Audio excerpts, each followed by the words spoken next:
Alam nyo ba mga kaaywaw na pinuntahan nga namin ang bagong kainan dito sa GMA Cavite na kung saan uungol ka lang kapag gusto mong humingi ng sabaw. Natikman nga namin dito ang kanilang in-offer na bagnet kare-kare, tuwalya kare-kare, at bagnet tuwalya sinigang. Lahat nga ng ito ay may kasamang soft drinks at kanin for only 95 pesos. Meron din sila ditong homemade style fried chicken with rice and soft drinks for only 89 pesos.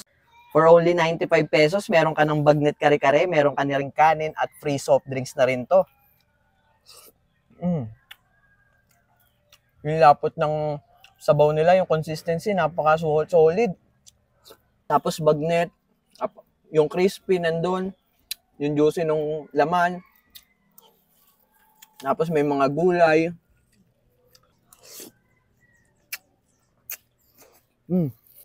Siyempre, hindi makukumpleto ang kare-kare kapag walang masarap na alamang.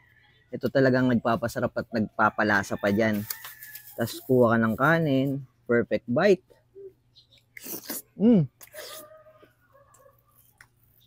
Tumutulo-tulo pa. Isa pang ino-offer nila dito, yung kanilang bagnet, tuwalya na sinigang. Nakakaiba yung lasa ng sabaw. Tapos kanin, yung lasa ng sabaw nila may pagkapapaitan pero sinigang siya. May bagnet, may tuwalya, may gulay.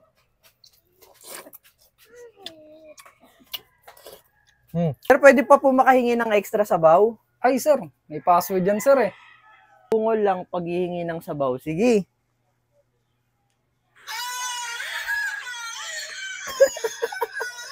Okay na ba yun, sir? Pwede na yun, sir. Pwede. And for only 89 pesos, meron din sila ditong homemade fried chicken na napakalaki. Crispy, juicy.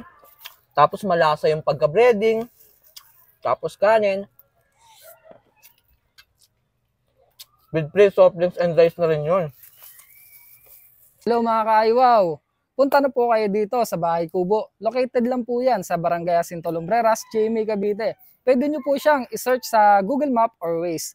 Yan po, tikman nyo po ang aming pinaka-special na kare-kare at sinigang na baka. Yan po mga kaaywaw. Let's guys go! Masarap po ba, Nay? Masarap! Napapawaw! Yun, no? Si Nanay. Dayo na kayo! Thank you, Nanay!